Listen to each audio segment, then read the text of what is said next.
fellas? How y'all doing? What's up, Caleb? How you doing? Good, bro. Just enjoying my evening. How you guys doing? Yeah, not too bad. Before we start, obviously, my name's Reese and this is Hesh. He'll be co-hosting the show today. How you doing, man? Nice to meet you, Caleb. You, man.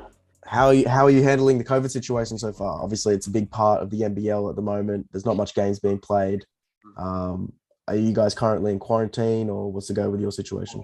I'm lucky enough that I haven't really developed any symptoms at all. I haven't gotten myself in any situation. I've just been keeping low key. But I don't know if you guys have heard of Hoop City. Yeah, It's where we train. So basically, I've just been in there, late nights getting my work in. So we haven't been practicing as much because of the COVID situation.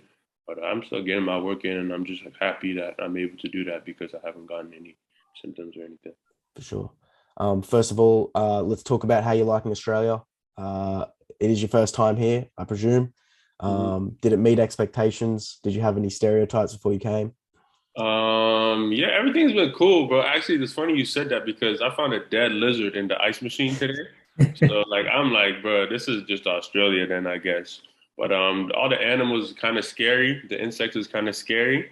That's the only negative I have to say about Australia. Everything else is honestly amazing, and I love it here. Yeah. And Uh, the weather too. The weather in Melbourne is just like I don't want to say nothing negative about it because it's nice right now and it might switch up, but the inconsistencies is wild. I've never been anywhere in the world like this. Yeah, Melbourne's crazy for that. I saw your story not long ago. I think you were in quarantine before you got out when you first came to Australia. It was with the Wheat Bix. Hmm. I think you were trying the Wheat Bix. That was pretty hilarious. Yeah, Obviously, your Nigerian teammate, uh, Chima Maneki, yeah, uh, you were tagging him and stuff like that. He obviously told you to try the Wheat Bix. That was pretty funny to me, yeah. trying the Nah, Australian yeah. food. The whip bits was there was just a quarantine flex, man. Now that I'm outside, I don't think I could do them no more, bro. I'm gonna have to give me some frosted flakes or something normal. Yeah, Hesh, if you didn't see it, he ate a Wheat Bix like without the milk or anything. He just like Oh shoot it man, like a that's like muesli raw bar. and dry. Man, Yeah. that's not that ain't it.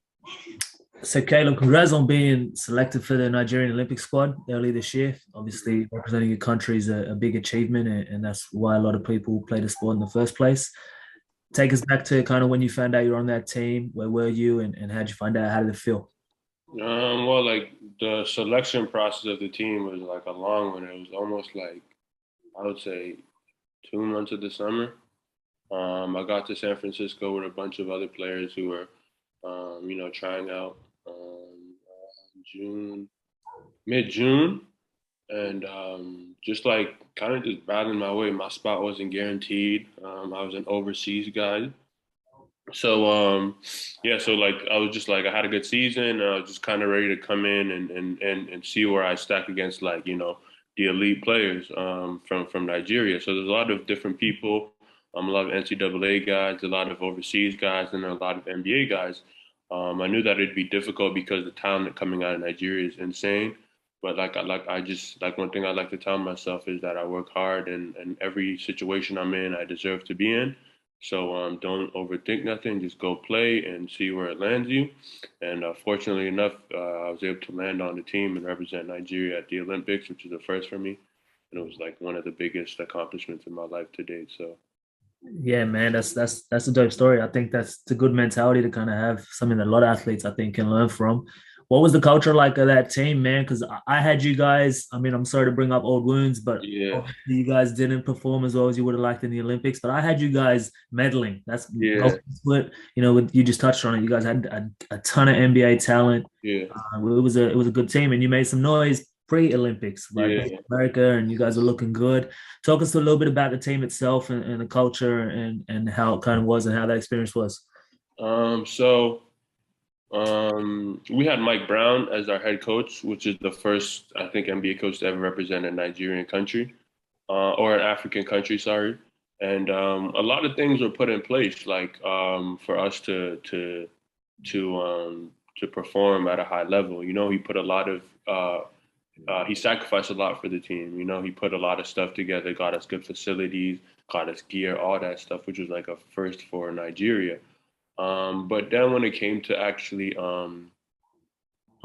like the actual Olympics, Just some internal issues with the Nigerian Federation. I don't even know if I can speak too much on it, to be honest, or if I want you guys, if you guys. Um, but like, yeah, a lot of internal stuff that kind of backseated him in terms of what he was able to do, and then kind of resulted in us having the struggles that we struggled. Because at the end of the day, I don't even feel like we were really playing the type of basketball we wanted to out there. So much had happened that like it was just difficult. But at the end of the day, like it was an opportunity for us to do something special, and we came up short. And despite all the inconveniences and the mistakes and all the issues we faced, like it was our job to kind of overcome those obstacles, and we didn't. Flat out, we didn't. So that's what kind of resulted in the situation. I'm still grateful for the opportunity and playing in the Olympics, but it's just still leaves like a sour taste in my mouth. I'm not gonna lie. For Yeah, I sure. understand that, and I respect that as well. I think just from personal experience, I've been involved in basketball in a lot of different countries as well, and Mm-hmm. some developing countries. I think that are lacking infrastructure and a little behind the eight ball. And it's sad to hear that a guy like Mike Brown, who's got such good pedigree and his credentials are so high, trying to do something for the whole nation and Mm-hmm. for the nation, and when it can't see eye to eye with the politics side of it, I think it's always sad. But to be fair, I think you guys represented yourself proud, and it's only gonna get better from here. So hopefully, Yeah. have a crack at it soon, man. Run us through the USA game. You had a huge game yourself, 17 points. You guys were going completely viral over social media. Um, Obviously, run us through the defensive game plan against those NBA All Stars, and talk about after the game how you guys felt. so the defensive game plan was just be like physical. And one thing about Nigerians is like like we're big, we're blessed from a DNA standpoint. So one thing we knew is like let's be physical with these guys. Um, the international game isn't as cupcake as the NBA. They let things go a little bit more. They battle a little bit harder. So let's just try that. That was basically our defensive game plan, and we knew we had a lot of offensive threats. But we knew we just have to come in and just make shots. We knew that they wouldn't take us as seriously as they should. So it was just a real good opportunity for us to come in and just punch them in the face and get to a good start early. And that's what happened. And we just got comfortable and we just kept cruising. And by the time it was like they began to step up and get into their form, the game was basically over. So it was a really, really fun game. I'm just glad we won, man. I'm just super, super glad we won. Taking it to United this year, how's your season been? Talk us through being introduced to the team, meeting the guys, and how are you liking the NBL so far? I love everything. I really do. Like, I'm so grateful. It's been a long journey, 5 years overseas for me. And every year it's gotten better and better and better. And like at this point, like I don't even know if it can even get better than this. I have amazing teammates. I have amazing coaches. The support staff, everybody who's working behind the scenes are amazing, hardworking. Just honestly, just I have so much respect for just the club as a whole. So yeah, that's the first thing being said. Second thing is coming into the league was a little bit difficult. I'm not gonna lie. I was struggling a lot early. And I was trying to find a way to really play like myself in a league that was really kind of good for me. A fast-paced, physical league. Like I was just like kind of like really like, why am I not playing how I should be playing? And I was overthinking and kind of putting a little bit too much pressure on myself. And we was losing. We was losing crazy. We lost like all our preseason games, lost our first two games. So like I was just like kind of a little bit stressed out. But one thing I do is like I always put in the work. I always was in the gym. I was always making sure I was getting right, staying ready. Had a couple injuries there. I was focused on getting right. So I knew deep down it's like this is what builds. This is what's gonna pay off in the long run. Like maybe right now things aren't going the way I planned. I'm not playing well, team's not winning. I'm stressed, I'm kind of unhappy, but like let me just continue to just work. And I know deep down that that's gonna pay off in the long run. So that's exactly what's happening. Um, Early on, I struggled a little bit, kept working. Then season came, first two games are pretty trash. And then I kind of got into rhythm. Start to feel a little bit more comfortable, and then kind of got in myself a little bit. And now I'm happier, calmer, enjoying myself a lot more on the court, and it shows. Yeah, that's cool, man. You touched on a couple of things that I would just want to delve into, starting with Dean Vickerman. He's a renowned coach here in Australia, and he's developed a good culture at Melbourne United. And he goes that you can't say Melbourne United without saying Dean Vickerman these days, and the rest of the team that's been there. There's some old heads there that have Melbourne United through and through. And Chris Goulding's there, obviously with the likes of Dellavedova coming through now, another veteran as well, an Australian veteran. Talk to us a little bit about Vickerman and his coaching style and the culture of the team and coming into a winning organization. Dean is a real one. Like he's really just a real one. I remember even coming to Australia before, like everybody, like Chima, all my people who played it in Australia and like who know Dean, they're like, bro, like this guy is definitely like a real one. He's a great coach. He understands you. He's not gonna put no pressure on you. He's just gonna let you rock as long as you just do what he asks. So that's literally my situation. He just wants me to play defense, score, facilitate a little bit, just play myself, play my game. And at first I wasn't even doing that. And he even had faith in me. He was just like, man, like, um, uh, don't even sweat it. Like, we know you're gonna be good. We need you to do this. You're gonna do it. Don't even sweat it. Don't worry.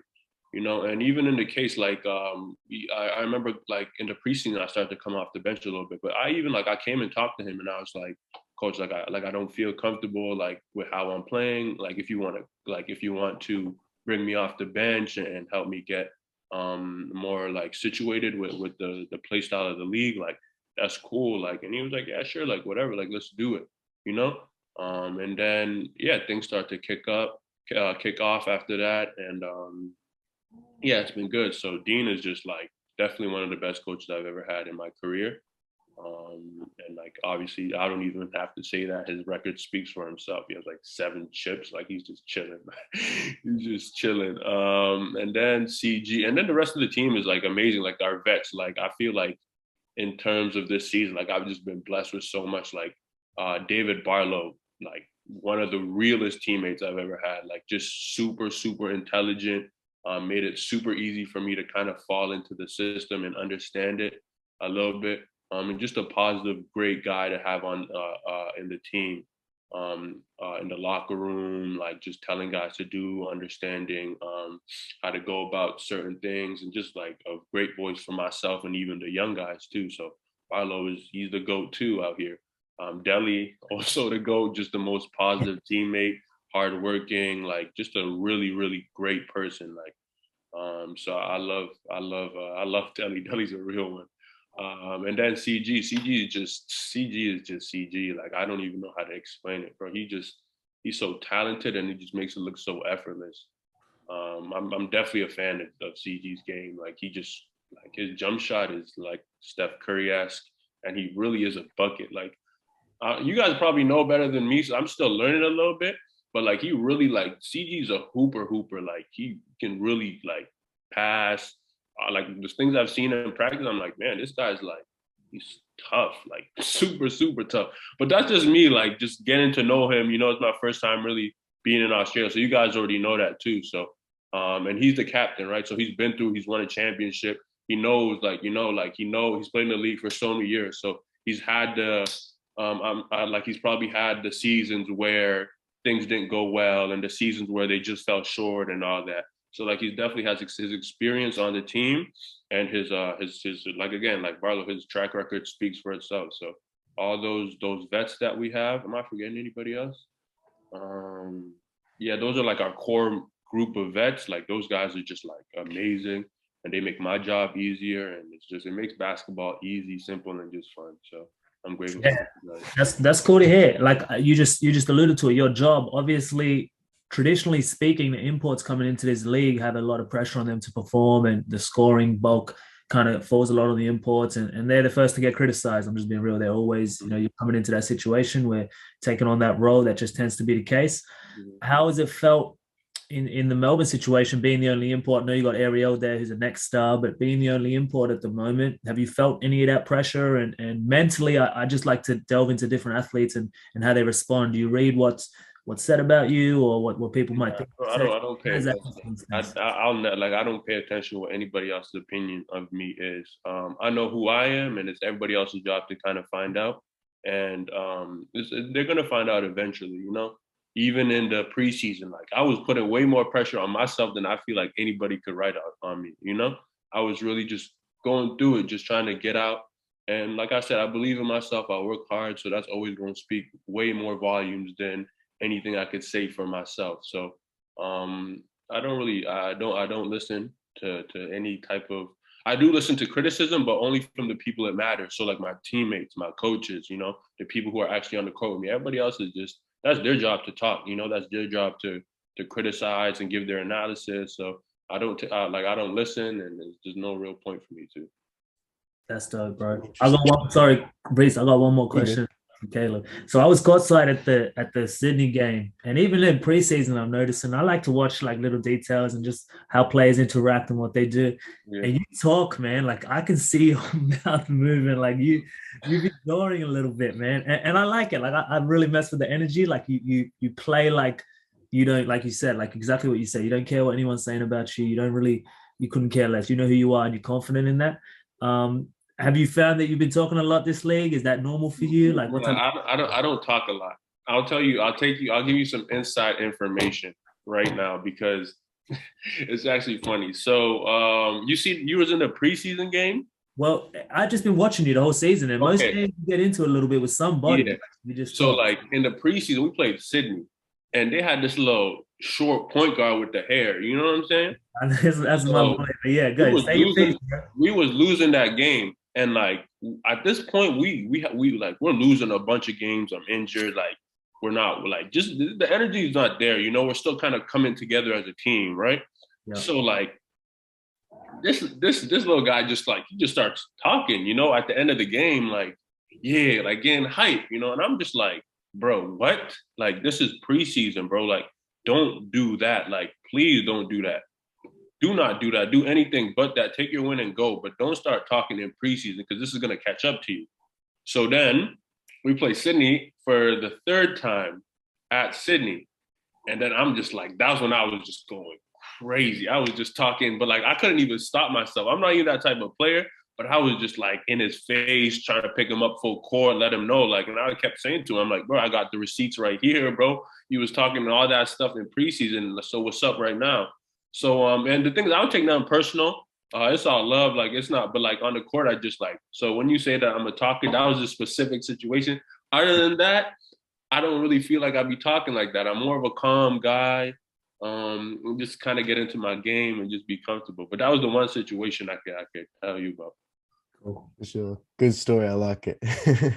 If you don't know the little I want to get the reply from Buwali too. I want to know. That's his name. Shout out Buwali. It's all love though. That's the thing. Like there's no nothing personal, no nothing. It's just a game of basketball. Like if you're gonna come at me, don't think I'm gonna forget it. Like I'll always come back at you. So and that's funny you say that because he's probably similar type of mentality. Like he's just I love it. All love.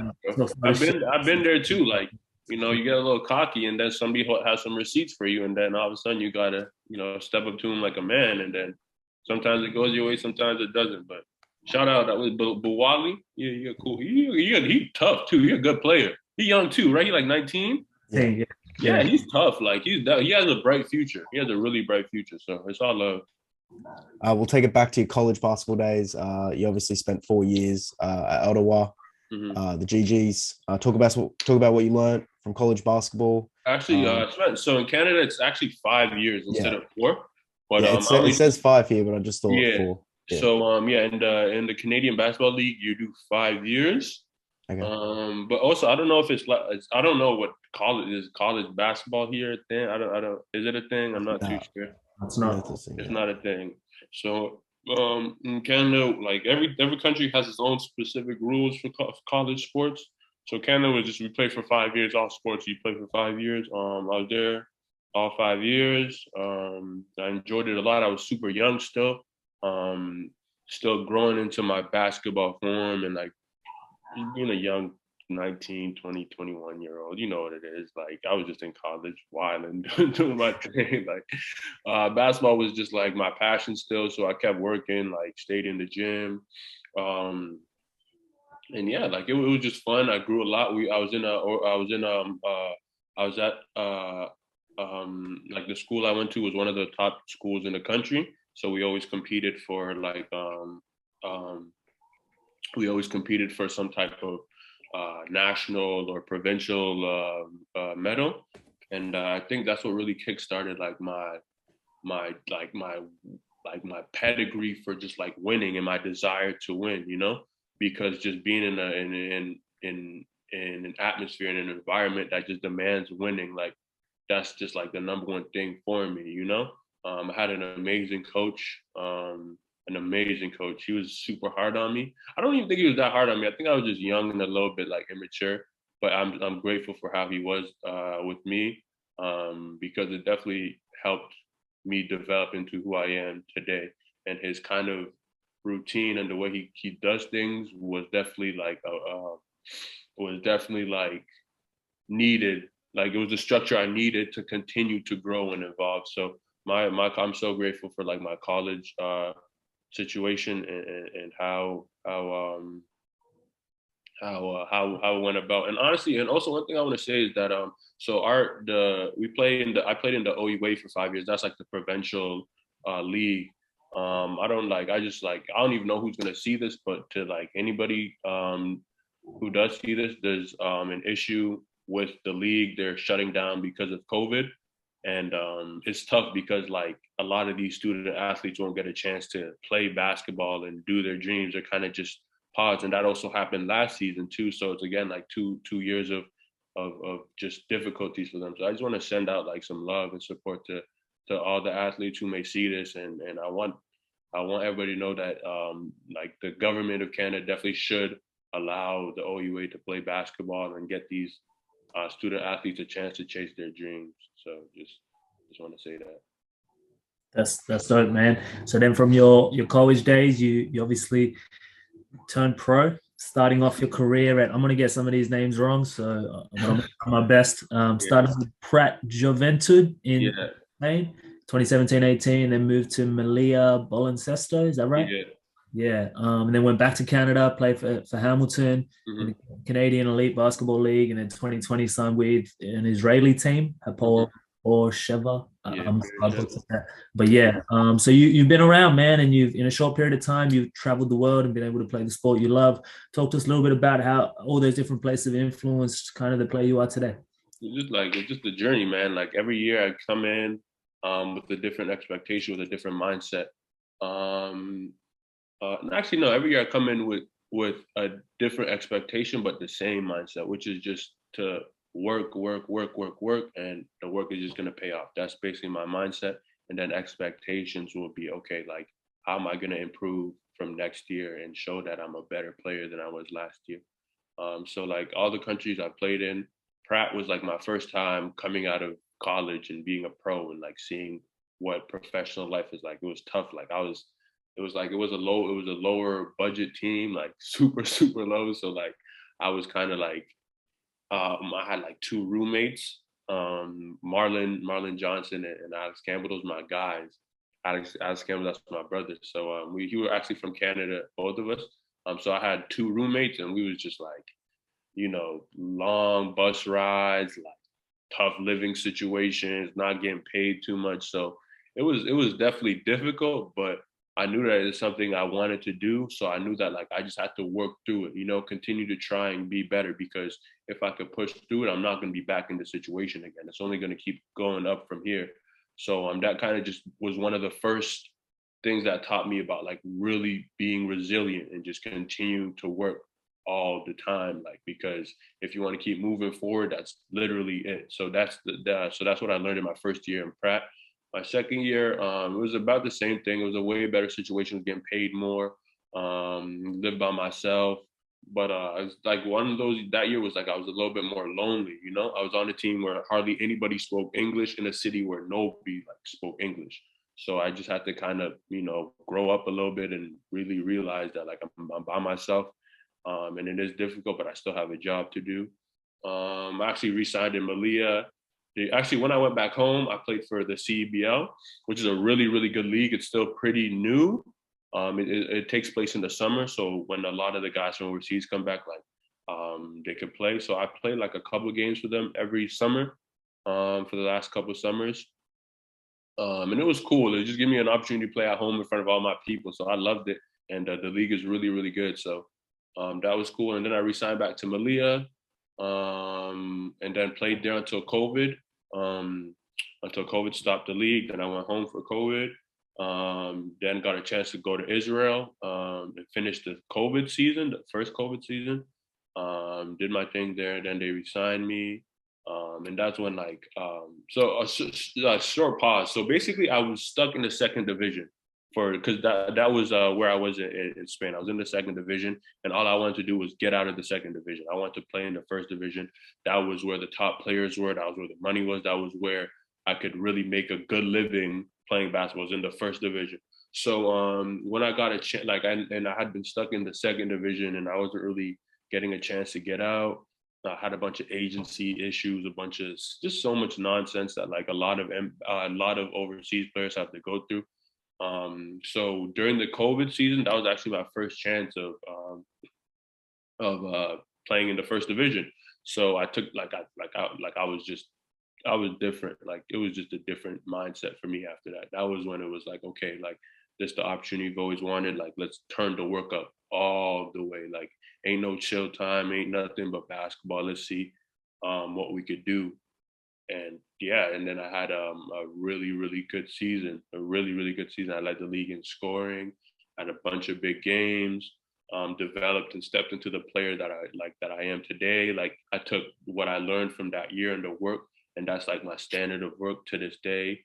I owe that work, that focus and like that like level up. I owe my Olympic experience to that because that's what really gave me the confidence to be like, man, like I really do this. Like I could really, with the best with anybody. Like so that year in Israel was just super, super big for me. I had amazing teammates also, just a good organization also, and an amazing coach. So I'm grateful for that. And now I'm in Australia, just riding the next step of the journey. So then you spent some time with the Nuggets in the summer league. Had a few mixed reviews about the summer league, man. What was your experience like?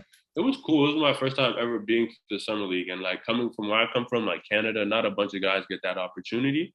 So it was crazy for me, Like I was just like it was a wild summer, Like making the Olympic team was crazy, Like I expected to do my thing, but would I say I went and be like I'm gonna make this team for sure? No, I was just like I'm gonna go and be Caleb, and I'm not going back down from anybody.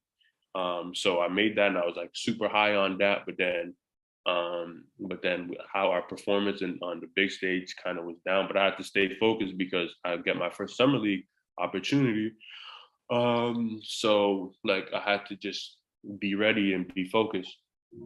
So went to summer league, had a couple of good games, but it was a different experience. They summer league GMs and the people who are scouting are looking for something very, very specific.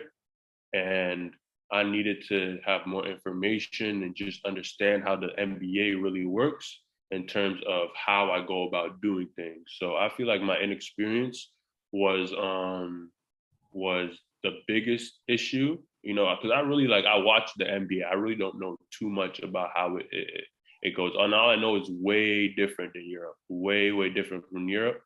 It's a little bit similar to here. That's the other thing I want to say is that it's like when I got here, I was still kind of, one of the biggest issues was trying to understand how things work and how the style of play is and how we go about doing things. So I feel like that was a big disadvantage for me in summer league. But other than that, I still had a great experience. It was something big for me, and it was something big for the league I'm from, which is the OUA and the CIS, to inspire kids to know that if they work hard, like they could get in these situations, they could get into these doors. And I kind of take pride in being somebody who was able to if not open it, maybe like stick my foot in, and maybe the next kid can walk in, and after that somebody can kick the door down and all of a sudden open the floodgates. So that was the biggest takeaway from me. I'm not somebody who focuses on the negatives and like, oh, I did make it, because there's still tomorrow, there's still next year, there's still an opportunity. All I gotta do is work, and if I get there, I get there, and that's how I go about it. For sure. On that note, what are your plans after this season? You'll probably be the first to agree that you are an NBA talent. Me and Hesh agree that you could contribute on an NBA team. Is that the goal of the NBA, or are you just focused on what's happening right now? I'm just focused on what's happening right now, bro. Like, I want to win a championship. I haven't won a championship ever. Like, and I've been playing basketball a long ass time, and like, I don't want to jinx nothing, but like, I feel like I gotta stay focused. Yeah, like, I can't really be outside of what's going on here. I have a job to do. I have to continue getting better every day. So, and that's not thinking about tomorrow and all that is not what's gonna help. I feel like being in the moment right now, making sure I'm working and doing everything possible to be the best I can be tomorrow. Right now is all I can really focus on. Everything else will fall into place just like it has to this day. Like, Yeah, that's cool. And I fuck with that, like trying to stay focused on today. But just curious, I want to know, what is the growth process for you in terms of the evolution as a player? What are you working on at the moment? What are the areas in your game that right now you think are going to help you get to the next level and potentially the next stage in your career? the areas of my game is just it's just tough because like I really like I stay in the gym. Like I really like that's my sanctuary. That's like that's where I'm most comfortable, is literally in the gym. So whatever I feel like I'm lacking, I get in there and work. In terms of what I think the evolution is, I think the evolution is just being consistent and understanding that I could always get better, you know? I could always grow as a player. I could always grow as a man, as a person, and just have that pedigree. Because if I don't know that I'm going to work consistently, and I also know that I can also get better, then like putting those things together is just basically it kind of just guarantees, well, nothing's guaranteed, but it just like my odds of being what I'm supposed to be or what I need to be at the next level, it helps that. So I would say just like continue to just stay consistent in the work and understand that there's always room for improvement at every point. For those who don't know, we have our last segment called 10 Quick Questions. Caleb, I'm sure you are unaware. It's 10 rapid fire, random questions. You can answer these at your own pace. You can use your skip button if you like also. All right, cool. What is something? How many skips do I get? Unlimited. If you want to skip more, you can. You actually make a skip limit. All right. We'll think about it. Yeah. What is something you are appreciative of? Can be anything. My family, my mom, my sister. That's everything to me. I appreciate them. I love them. I need them in my life. It's good. That's dope. Who's the funniest guy on your Melbourne United roster? The funniest guy on the roster? Who be cracking me up? Ariel be having me cracking. Davo be killing me. D-Mac have me dying. You guys know D-Mac, right? Who's D-Mac? D-Mac, he's like one of the coaches staff. He's like one of the coaches.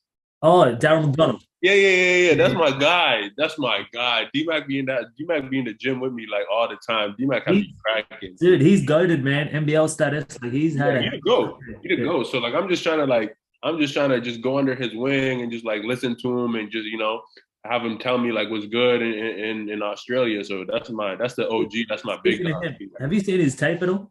I seen his tape. D-Mac was getting to it out here. Nice. D-Mac is tough. Yeah. D-Mac is tough. Yeah. Now I have a lot of respect for D-Mac, man. He really did a thing out here. So that's my guy. He had me cracking up though. So I say D-Mac for that question. For sure. Who is the toughest guy you have ever guarded? Ooh, that's crazy. And like, bro, I was in the Olympics and I had to guard Patty for like a couple possessions, bro. He is so fast. And he just gets that his shot up so quick. That was crazy to me. When we played against Team USA, they didn't take us that seriously. So like all the guys weren't even like really in their bags. They were still kind of coming together. So like ain't nobody was really like killing like that. But like when we was playing against Australia and they was like coming for our necks, like Patty was just like and you guys know he's different in international competition. So yeah, that was crazy. I would say that's the first Australian that we've had to that answer, yeah? Yeah, I think it is. But I haven't had nah. Yeah, yeah. You should see just watch the tape, like watch the shots he was making. He was just going crazy. Yeah, that's tough. All right, favorite hoop shoe of all time. Ooh, the Kobe 10s. I just seen CG in the all-white Kobe 10s last game, bro. I was so jealous. And if anybody can get me the Kobe 10s, bro, please hit my line. Hit me. I need those, please. Who's in the headphones at the moment? Oh, I got that Gunner playing. Yes. I got that Gunner. He just dropped Friday. What day is it? Yeah, he just dropped on Friday. That's all I'm listening to. Sure. Nice. You said you watched a bit of the NBA and you're a fan. Who do you think is winning the championship this season? This has actually been one of the. I had League Pass earlier, but I just I had to just delete it. I wasn't even really too locked in. I don't even really know what's going on. I know Klay Thompson came back today and they won. And Golden State's going crazy, right? Yeah, they're like 31-9, so they're having a big season. Steph's going crazy. But Kyrie just came back, so that's about to be even crazier. But the NBA is getting exciting again. Maybe I might just get my League Pass back. But sheesh, I don't know. And I'm excited to see the LeBron rebuild. Like, I'm excited to see that when he just shuts everybody down and just rebuilds the team mid-season. Like, I can't wait for that. But who do I think? I don't know. But I think my Golden State might take it, especially with Klay. They're going crazy right now, but we'll see. KD and Kyrie and James Harden. Yeah. I don't know. Is he one of those two? That's all I can say. One of those two, if they're both healthy. Warriors Nets final, then, yeah. I think so. Okay. I think so. Surprisingly, you were the first person to say Warriors. I think. Yeah. Yeah. They turned up. They turned up recently though. We haven't had someone on for a few weeks, so they've been really.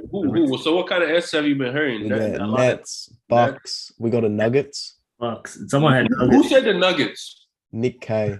Yeah. Nick K said the Nuggets. Yeah. How are they even doing right now? Yeah, I don't know. I think he said it before the season started. So CG said, well, who did he say? Brooklyn for Patty? I think he said Brooklyn. Yeah, I said Brooklyn. We could live with, but we could live with Milwaukee too. We could live with Brooklyn, Milwaukee. We could live with Golden State, and who's in the West? Who's killing in the West right now? Utah's doing okay. I can't give Utah that. Suns are doing all right. Phoenix. Ooh, Phoenix. I'll live with Phoenix or LA, bro. Yeah. We'll see. Honestly, it's based on the LeBron rebuild. That's all I'm waiting for. Yeah, that's fast. Interesting.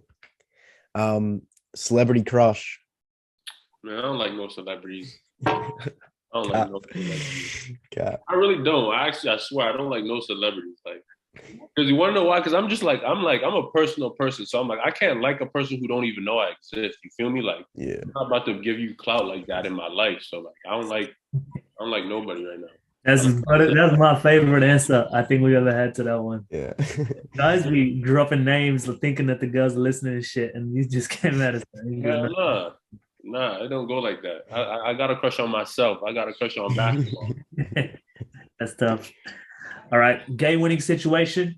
You prefer an ISO from the top, a ball screen, a handoff, low post ISO? What's your go-to type of situation? Whatever you want me to do, just get the rock in my hands. That's it.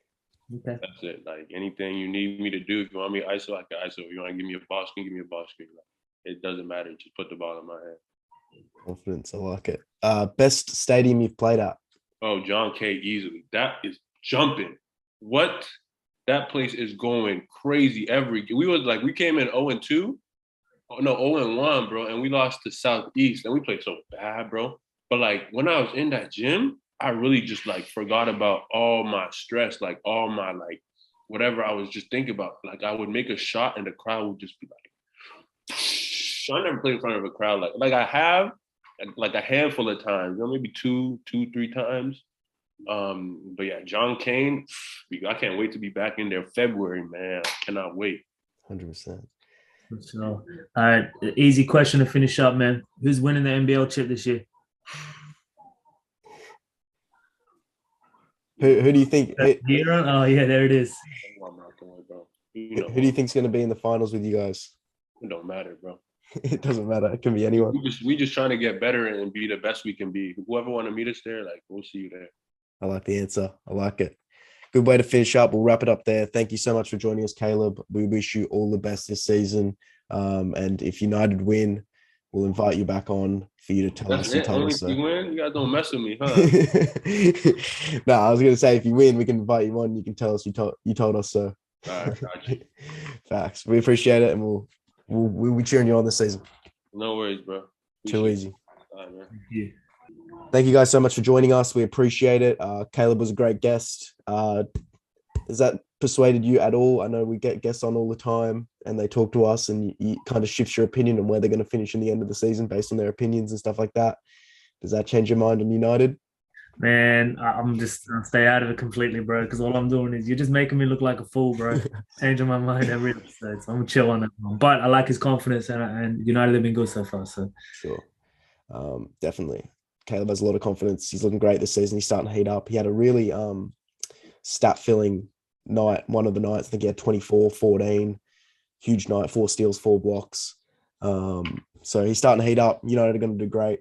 We appreciate you guys listening. Follow us on Instagram at Aushoopers TV, and make sure you follow us on whatever listening platform you guys are listening on. And we'll catch you on the next episode.